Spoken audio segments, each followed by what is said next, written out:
বা daily blogging চ্যানেলে আবার একটি নতুন ভিডিওতে এনে আপনাদের সকলকে আবার একবার স্বাগত। আশা করবো আপনারা সকলে বেশ ভালো আছেন, সুস্থ আছেন, আমরাও সকলে বেশ ভালো আছি। আজকে হয়ে গেল সোমবারের সকাল, এখন সময় হয়ে গেল 11টা 21। আর এদিকে মা রান্না চাপিয়ে দিচ্ছে, কেন আমাদের আজকে 12টা 40 যাওয়ার কথা ছিল। তো মিঠির বাবা বলছে 12টা 40, মানে রোদে রোদে তোদেরকে আসতে হবে না, তোরা বিকেলে আসবি, মানে বিকালের বাসে যাবো আর কি, 12টা 40 যাবো না, 4টে 40 যাবো। তো ওই জন্য মা আমাদের জন্য রান্না বান্না সব করে দিয়েছিল। তো ওইদিকে মানে ভাতটা তো হয়ে গেছে সবই, এবার ডিমের ঝোলটা করতো। তাহলে মাকে বলে মাকে কাঁদতে যাবো না, তাহলে রান্না করার দরকার নেই। তো মা কালকে অনেকগুলো চপ এনেছিল, এগরোল এনেছিল। এগরোলটা খাওয়া হয়েছে, চপগুলো খাওয়াইনি। তো চপটা এখন মাইক্রোওভেনে গরম করবো, দিয়ে মুড়ি খাবো সবাই মিলে। আর এটা হচ্ছে বাবার জন্য করলা ভাজা। চলুন ব্লগের সঙ্গে থাকুন, না দেখতে থাকুন আমার আজকে এই ব্লগটা। আজকে এখান থেকে যাওয়া পর্যন্ত সবটুকু আপনাদের সঙ্গে শেয়ার করবো, সঙ্গে থাকবেন।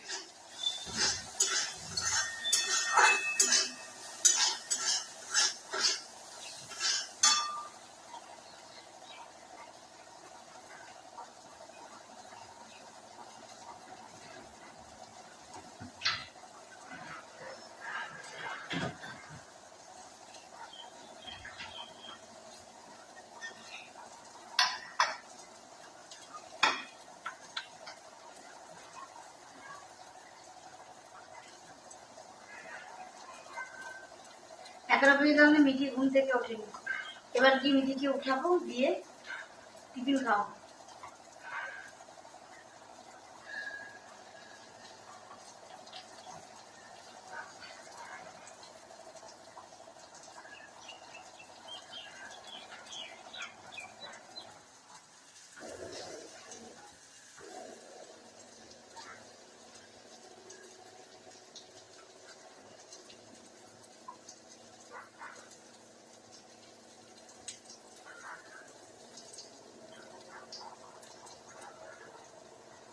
আজকে রোদটা অতটা নেই, কালকে আমার মা গেছিল একটু বর্ধমান, মানে বর্ধমান থেকে আরোটা গেছিল শেয়ারা বাজার। তো মা গেছিল, সে সকাল সকাল বেরিয়েছিল। কালকে তো আর আপনাদের সঙ্গে আমার ব্লগটা শেয়ার করা হয়নি, কালকে সানডে ছিল, সানডে ক্লাস ছিল, আমি দেখে নিয়েছি। তো মা কালকে এসছে সেই 8টা নাগাদ। তারপরে এসে রাতে মা তখন আসার সময় আমাদের জন্য এগরোল নিয়ে এসেছিল, মা তো খায় না। আর নিয়ে এসেছিল চপ, অনেকগুলো চপ নিয়ে এসছে। তো এগরোল খেয়ে আর আমরা কেউ চপ খাইনি, এখন ওটা মুড়ি দিয়ে খাবো।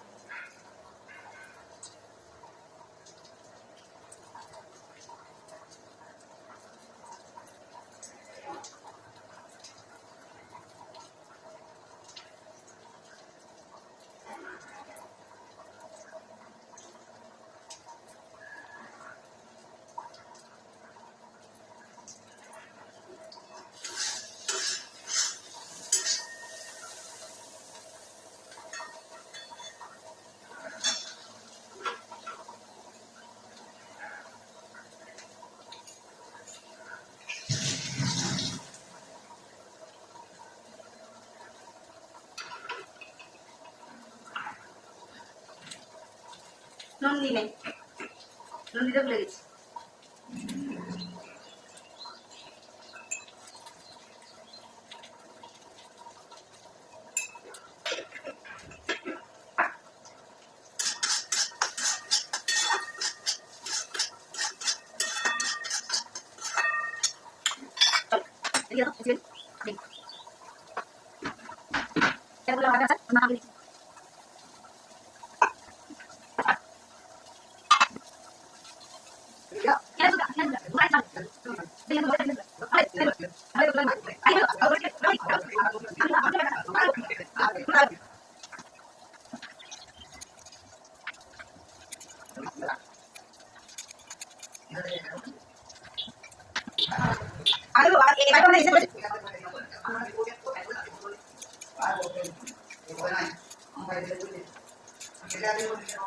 আর এমনিতে তো সারা ঘর অন্ধকার করে নিয়েছিলেন।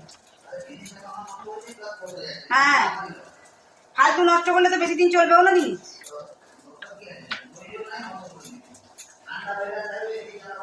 আমি তো ঘর ঠান্ডা হয়ে গেলেই এসিটা বন্ধ করে ফ্যানটা চালিয়ে দিই।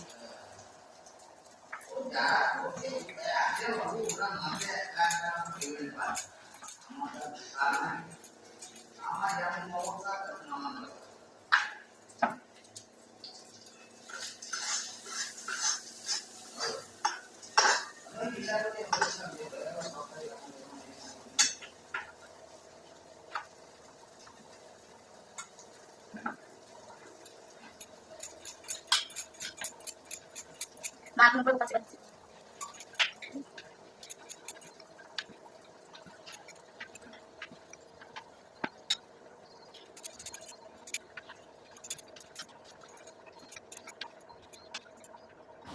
তো দেখতেই পাচ্ছ বন্ধুরা, এখানে মা রান্না বসিয়ে দিয়েছে। আর রান্নাটা আজকে হচ্ছে তোমার এই যে পটলের তরকারি করেছে মা। এখানে হচ্ছে হাঁসের ডিমের তরকারি। তো এটা সব কটাই হাঁসের ডিম হচ্ছে, যে আমাদেরটা আলু দিয়ে হচ্ছে আর বাবারটা হবে আলু ছাড়া, একদম মশলা দিয়ে শুধুমাত্র গ্রেভি আর ডিম বাবা কেটে দেওয়া হবে। তো এই দেখো মা করছে আর শিলনোড়া বেটে ফেলছে মা এখন মশলা। এই দেখো আমার মা এখনও পর্যন্ত শিলনোড়াতে মশলা। আর এখানে জান্নাত দিয়ে মাসি বা কাকিমা যেটা দিয়ে যাবে তার সঙ্গে মুড়ি খেয়ে নিয়েছি, সেটা আপনাদের সঙ্গে শেয়ার করা হলো না। এই যে মা এখন তিলের বড়াটা হালকা রেডি করে দিয়ে চলে গেছে। তো চলুন আমরা সঙ্গে আবার শেয়ার করি দুপুরের লাঞ্চ আজকে কী কী হলো। আমি একটু আমার জন্য এখানে করলা সেদ্ধ করেছি, বাবা খেলেও খাবে। দিয়ে করলা সেদ্ধ, শুধু করলা মাখা হয়েছে। এখানে হয়েছে, এখানে বাবার জন্য শুধুমাত্র পটলের তরকারি, এতে কোনো আলু নেই, শুধু মশলা দিয়ে গা মাখা মাখা। আর এখানে আলুর চপ, পেঁয়াজ আলু সেদ্ধ দিয়ে একটা আলু ভাতে মাখা হয়েছে। আর এখানে হয়েছে আপনার ডিমের কারি, আলু দিয়ে ডিমের ঝোল, এটা আমাদের জন্য। আলু আছে যেহেতু দেখতেই পেলে। আর এখানে আমার বাবার জন্য শুধু ডিমের কারি, গ্রেভি দিয়ে একটা ডিম। এই সব করা ডিমই যে দেখলেন সবই হাঁসের ডিম, ওই জন্য আমার মা খাবে, নাহলে আমার মা খাবে না। তো এই হয়ে গেল আজকে দুপুরের লাঞ্চ। চলুন এখন মা একটু গান প্র্যাকটিস করবে মিঠিকে, আমিও একটু বসিলাম সঙ্গে থাকি। আর আমরা চলে এসেছি এখানে বাস ধরার জন্য। এই যে মা এসছে আমাদেরকে,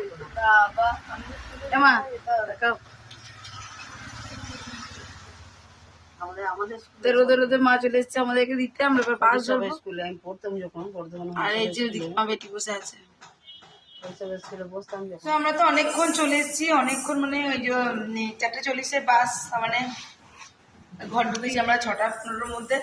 ঘরটা ঢুকে মিটি করলে সেই চা, অনেকক্ষণ একটু বসে, এত গরম লেগে গেছিল, তো ভিতর ঘরে বসে আমরা অনেকক্ষণ একটু চাটা খেলাম। তারপরে এখন এখানে বসে বসে মিটি এখন করছে নাচের প্র্যাকটিস, আর আমি এখন ওকে বসে আছি দেখছি আর ইয়ে করেছি। তার মধ্যে সন্ধে দেওয়াও আমাদের হয়ে গেছে। তো মিটি এখন ওর প্র্যাকটিস চালিয়ে যাচ্ছে। তো চলো, এখন তো রাতে ডিনার বানাবো না, এখন সময় 7:11 হয়ে গেছে, একটু পরে করবো। ও মিটি পড়তে বসবে, তোমাদের সঙ্গে ব্লগটা অবশ্যই শেয়ার করবো, অবশ্যই সঙ্গে দেখো। আসার সময় মায়ের সঙ্গে একটা ভিডিও করেছিলাম, আমরা বাসার জন্য ওয়েট করছিলাম, তোমাদের সঙ্গে সেটা শেয়ার করেছি। মায়ের আসার সময় খুব মনটি খারাপ হয়ে যায়। এই মাকে বললাম যে তোমাকে চাপা দিতে হবে না, আবার সে একা একা যাবে ফিরে। যদিও আমাদের বাড়ি থেকে বাসে মানে বাস ধরার জায়গাটা একদমই সামনে, ও মা এসেছিল দিতে। তো আবার দিয়ে মা আমাদেরকে চলে গেল। বাড়িতে গিয়ে চা, বাবাকে চা করে দিয়েছে, সন্ধে জেলেছে, দিদি মাসি কাজে এসেছিল, কাজ করে গেছে, তারপর মা আবার ক্লাসে বেরিয়েছে। তো চলো ব্লগটার সঙ্গে থেকো আর দেখতে থাকো আজকে এই ব্লগটা, অবশ্যই ভালো লাগবে আশা করি। আর আমার তবলা বাজানোটা তোমাদের কেমন লাগলো সেটা অবশ্যই জানিও। কিন্তু অনেকেই ভিডিওটা দেখেছো, দেখতে পাচ্ছি ভিউজে, কিন্তু কমেন্ট কেউ করেনি। শেয়ার তো শেয়ার তো অনেক দূরের কথা, কমেন্টই অনেক কেউ করায়নি। তো যাই হোক, ভিডিওটা ভিউজ করছো দেখে খুবই ভালো লাগছে। তোমরা যদি একটু রেসপন্স দাও তাহলে আরো বেশি ভালো লাগবে। একটা ভিডিও আমাকে অনেক কষ্ট করে তৈরি করতে হয়, তো সেটা যদি তোমরা কেউ রেসপন্স সামনের দিক থেকে না করে তাহলে মানে আমার মন থেকেও একটা ভেঙে যায় আর কি। তো চলো ব্লগটা কন্টিনিউ করবো, অবশ্যই সঙ্গে। আর এদিকে ডাইনিংটা এদিকে ঘুরিয়ে দিয়েছি, তোমাদের সঙ্গে সেদিনই শেয়ার করেছিলাম। তো জায়গাটা অনেকটা স্পেসটা বেড়ে গেছে, আর এইদিকে সোফাটাকে আমি ঘুরিয়ে দিয়েছি আগের দিনে। চলো মিটির প্র্যাকটিসটা হোক, তারপর একটু টিভি দেখবো বসে বসে। মিটি পড়তে হবে, চপ কর। সো মিটিতে চলে গেছে পড়তে, অনেকক্ষণ চলে গেছে। আর এখন তো টাইম হয়ে গেল 9:08, হয়তো প্রায় আসবে। কিন্তু এর মধ্যে একটা জিনিস হয়েছে জানেন তো, আমার এই যে হাতের শাঁখাটি দেখছেন তো, সো এটা হলো গিয়ে আমার বিয়ের অষ্টমঙ্গলার শাখা। মানে আজকে 14 বছর হলো এই শাখাগুলো আমি পড়ে আছি, ঠিক আছে। এই যে আর কি করে হঠাৎই এই হাতের শাখাটি টুক করে যেন খুলে গেল। মিঠি বাবা একদিন অ্যাসিড দিয়ে পরিষ্কার করে দিয়েছিল, তাতে আমার শাখাটি অনেক সরু হয়ে গেছে, কিন্তু আমি তাও পড়েছিলাম, ওটাই পরে থাকতাম। কিন্তু এখন দেখছি হুট করে না কি করে শাখাটি আমার বেড়ে গেল, ওই দেখুন, নাহলে আবার দু হাতেই শাখা থাকে। দিয়ে মনটি একটু খারাপ হয়ে গেল, দিয়ে আমি আরেকদিন চুপ করে বসেই ছিলাম। এখন এসে গেছে দুধ, এবার দুধটা গরম করব আর রাতের জন্য একটু দেখি আলু পটলের তরকারি করবো। তো চলো করে নি ঝটপট। আর মিঠি বাবা বললো আমি আসার সময় রুটিটা নিয়ে আসবো, তোকে দিয়ে রুটি করতে হবে না। তো চলো তাহলে তাই করি। এই যে আমি একা বসছিলাম, দেখো এই ডাইনিংয়ে বসছিলাম রুটি করে। তো চলো সঙ্গে থেকো, দেখতে থাকো ব্লগটা এখনো পর্যন্ত, তোমাদের সঙ্গে থেকো আমার। তো সেই আর কি। তো ওই যে দুধটা আমার ব্যাগে দিয়ে চলে গেছিল, আমি দুধটা নিয়ে চলে এসেছি। এবার দুধটা একটু ঝটপট গরম করে নিই, তারপর আমি তরকারিটা সবজিটা কেটে তরকারিটা বসিয়ে নিই। তো এখানে বসিয়ে দিয়েছি, কিছুটা আলু সেদ্ধ হতে দিয়ে দেবো। এখানে দুধটা বসিয়ে দিয়েছি গরম হওয়ার জন্য। আর এই যে পটলগুলো নিয়ে নিয়েছি, পটলগুলো একটু কেটে। তো এখানে আমার পটলের তরকারি একদম রেডি হয়ে গেছে, এই দিয়ে দেবো আলুগুলো সেদ্ধ আর রুটি তো আনা হয়ে গেছে, আর ওদিকে আমার দুধটাও গরম হয়ে গেছে। তো যাই হোক, আমাদের রাতে ডিনার কমপ্লিট, এখন ঘড়িতে 10টা 49 বেজে গেছে। আমাদের হয়ে গেছে অনেকক্ষণ, প্রায় 10:30টার আগেই। আমি এতক্ষণ ধরে মায়ের সঙ্গে বসে বসে ভিডিও কলে কথা বলছি। তো চলুন আজকের মতন ব্লগটা এখানেই শেষ করছি। ব্লগে কিছু ভালো লাগলে অবশ্যই একটি লাইক কমেন্ট শেয়ার করে দেবেন, প্লিজ একটু মোটিভেট করবেন। আপনারা যথেষ্ট আমাকে সাপোর্ট করেছেন, তবে আমি আজকে এত দূর অব্দি এগিয়ে আসতে পেরেছি। যতটুকু এসছি আমি সবটুকু আপনাদের জন্য এগিয়ে আসতে পেরেছি আর কি। তো যাই হোক, আজকের ভিডিওটি আপনাদের যদি ভালো লেগে থাকে, সো প্লিজ একটি লাইক কমেন্ট শেয়ার করে দিয়ে আমার অবশ্যই পাশে থাকবেন। আর যদি ফার্স্ট টাইম আমার ভিডিওটি আপনি দেখছেন, সো প্লিজ আমার চ্যানেলটি সাবস্ক্রাইব করে পাশে থাকা বেল আইকনটি দাবতে একেবারেই ভুলবেন না। সকলে খুব ভালো থাকুন, সুস্থ থাকুন। আবার একটি ভিডিওতে নতুন ব্লগে আপনার সঙ্গে আবার আমার খুব তাড়াতাড়ি দেখা হচ্ছে। ততক্ষণের জন্য বিদায়, টাটা, থ্যাঙ্কস।